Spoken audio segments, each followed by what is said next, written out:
I'm going to show you how to make a delicious Greek-style lentil soup. It is packed with protein with 17 grams per serving, which is absolutely incredible for a soup. It's super easy to make and it's absolutely delicious.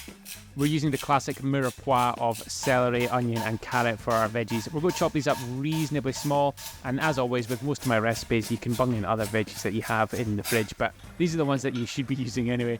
And then heat a large soup pan on a medium to high heat with some oil in it, and we're going to fry those veggies for about 5 minutes or so until they have softened and start smelling delicious.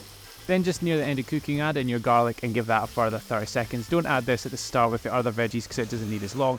And then add your stock. If you want a fully vegetarian or vegan recipe, use vegetable stock, but I'm using chicken stock for this. And then for herbs, we're using oregano and thyme, and then we're using 2 cans of brown or green lentils. Make sure you've drained and washed them first, and then add in your tin of chopped tomatoes, season it with salt and black pepper. Chuck in a bay leaf and then reduce the heat down to a medium to low simmer, pop the lid on it, and we're going to give this about 30 to 40 minutes or until the lentils have broken down. Hey, sorry for the interruption, but I've got a super quick favour to ask.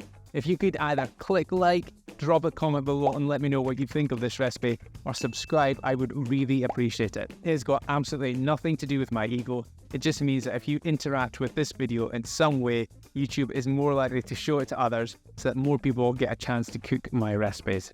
Thanks in advance. Now back to the recipe. Once the timer goes, add in your red wine vinegar. Now traditionally this recipe would be served whole like this without blending, but I prefer my soups smooth, so I'm going to give it a quick blast with a stick blender. I'm not fully blitzing it, I'm just giving it like a partial blitz. So just do however you prefer having soup.